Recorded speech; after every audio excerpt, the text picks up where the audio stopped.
ಗಾಂಧೀಜಿ ಕಂಡ ಕನಸು.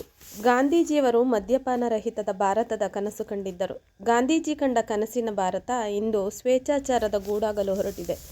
ಮದ್ಯಪಾನದ ವಿರುದ್ಧದ ಬಲವಾಗಿ ಮಹಾತ್ಮ ಗಾಂಧೀಜಿ ಹೋರಾಡಿದ್ದರು. ಭಾರತ ದೇಶವನ್ನು ಮದ್ಯಮುಕ್ತ ಮಾಡಲು ದೊಡ್ಡ ಆಂದೋಲನ ನಡೆಸಿದ್ದರು. ಭಾರತೀಯ ಸಂಪ್ರದಾಯದಲ್ಲಿ ಕುಟುಂಬ ವ್ಯವಸ್ಥೆಗೆ ಅದರದೇ ಆದ ಅಗ್ರಸ್ಥಾನವಿದೆ. ಕುಟುಂಬಗಳ ಸುಸ್ಥಿರತೆಗಾಗಿ ಮತ್ತು ದೇಶದ ಉದ್ಧಾರಕ್ಕಾಗಿ ಮದ್ಯಪಾನದಿಂದ ದೂರವಿರಬೇಕೆಂದು ಕರೆ ನೀಡಿದ್ದರು. ಇದನ್ನು ತಮ್ಮ ತತ್ವಗಳಲ್ಲಿ ಮತ್ತು ಸಮಾಜ ಸುಧಾರಣಾ ಕಾರ್ಯಗಳಲ್ಲಿ ಗಂಭೀರವಾಗಿ ಪರಿಗಣಿಸಿದ್ದರು. ರಾಷ್ಟ್ರಪಿತ ಮಹಾತ್ಮ ಗಾಂಧೀಜಿಯವರು ದೇಶವನ್ನು ಬ್ರಿಟಿಷ್ ದಾಸ್ಯದಿಂದ ಮುಕ್ತಗೊಳಿಸುವುದರ ಜೊತೆಗೆ ಕುಟುಂಬಗಳ ಉತ್ತಮ ಜೀವನಕ್ಕಾಗಿ ಮದ್ಯಮುಕ್ತಗೊಳಿಸಲು ದೊಡ್ಡ ಆಂದೋಲನವನ್ನು ಪ್ರಾರಂಭಿಸಿದರು. ಮದ್ಯಪಾನವು ವ್ಯಕ್ತಿಯ ಜೀವನ ಮತ್ತು ಸಮಾಜದ ಮೇಲೆ ನಕಾರಾತ್ಮಕ ಪರಿಣಾಮ ಬೀರುತ್ತದೆ ಎಂದು ನಂಬಿದ್ದರು. ಆದ್ದರಿಂದ ಅವರು ಅದನ್ನು ನಿಲ್ಲಿಸಲು ಶ್ರಮದಾಯಕ ಪ್ರಯತ್ನಗಳನ್ನು ಮಾಡಿದರು. ಗಾಂಧೀಜಿ ಮದ್ಯಪಾನವನ್ನು ಕೇವಲ ವೈಯಕ್ತಿಕ ವಿಷಯವೆಂದು ಪರಿಗಣಿಸದೆ ರಾಷ್ಟ್ರೀಯ ಮತ್ತು ಸಾಮಾಜಿಕ ಸಮಸ್ಯೆಯಾಗಿ ನೋಡಿದರು ಮತ್ತು ಅದನ್ನು ನಿರ್ಮೂಲನೆ ಮಾಡಲು ಶ್ರಮಿಸಿದರು. ಆದರೆ ಇಂದಿನ ಆಧುನಿಕ ಯುಗದ ಯುವ ಪೀಳಿಗೆಯ ಜನ ಮದ್ಯಪಾನವನ್ನು ಪ್ರತಿಷ್ಠೆಯ ಕೊಂಬಿಗೇರಿಸಿದ್ದಾರೆ.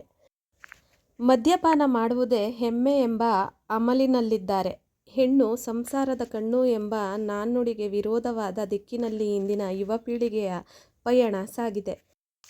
ನೆಪಕ್ಕೊಂದು ದಿನಾಚರಣೆಯ ಹೆಸರಿನಲ್ಲಿ ಗಂಡು ಹೆಣ್ಣು ಎಂಬ ಭೇದ ಭಾವವಿಲ್ಲದೆ ಕುಡಿತಕ್ಕೆ ದಾಸರಾಗಿದ್ದಾರೆ. ಈ ರೀತಿಯ ವರ್ತನೆ ಏನನ್ನು ಸೂಚಿಸಬಹುದು? ಗಾಂಧೀಜಿಯವರ ಕನಸಿನ ಭಾರತ ಮದ್ಯಪಾನ ಮುಕ್ತ ಭಾರತ, ಗಂಡು ಮಕ್ಕಳ ಕುಡಿತದ ಚಟ ನಿಲ್ಲಿಸಿ ಕುಟುಂಬ ರಕ್ಷಣೆ. ಆದರೆ ಇಂದಿನ ಪರಿಸ್ಥಿತಿಯಲ್ಲಿ ಗಂಡು ಹೆಣ್ಣು ಮಕ್ಕಳು ಕುಡಿತದ ದಾಸರಾಗಿ ರಸ್ತೆಯಲ್ಲಿ ಅಮಲಿನಲ್ಲಿ ತೇಲುವುದೇ ಆದರೆ ಕುಟುಂಬವೆಲ್ಲಿ? ಕುಟುಂಬದ ರಕ್ಷಣೆಯ ಅರ್ಥ ಎಲ್ಲಿ? ಒಂದು ದಿನ ಕುಟುಂಬಗಳೇ ಇಲ್ಲದೆ ಇರುವ ಸಮಾಜದ ನಿರ್ಮಾಣಕ್ಕಾಗಿ ಬುನಾದಿಯಾಯಿತೇ ಯುವ ಪೀಳಿಗೆ? ಸಾಮಾಜಿಕ ಜವಾಬ್ದಾರಿ ಪ್ರತಿಯೊಬ್ಬ ವಿದ್ಯಾವಂತರಾದ ಮತ್ತು ಪ್ರಜ್ಞಾವಂತರಾದ ಈಗಿನ ಯುವ ಸಮೂಹದ ಮೇಲಿದೆ. ಮಹಾತ್ಮ ಗಾಂಧಿಯವರ ಹೆಸರಿಟ್ಟ ಮಹಾತ್ಮ ಗಾಂಧಿ ರಸ್ತೆ ಅಂದರೆ MG ರೋಡ್ ಗತಿ ಹೀಗಾದರೆ ದೇಶದ ಗತಿಯೇನು? ಇನ್ನಾದರೂ MG ರಸ್ತೆಯಲ್ಲಿ ಇಂತಹ ಆಚರಣೆಗಳಿಗೆ ಆಸ್ಪದ ಕೊಡದೆ ಅದರ ಪವಿತ್ರತೆ ಕಾಪಾಡುವಲ್ಲಿ ಸರ್ಕಾರ ಕ್ರಮ ಕೈಗೊಳ್ಳಲಿ. ಇಂತಹ ಆಚರಣೆಗಳನ್ನು ಸರ್ಕಾರ ಬೆಂಗಳೂರಿನ MG ರಸ್ತೆಯಲ್ಲಿ ನಿಷೇಧ ಹೇರಲಿ.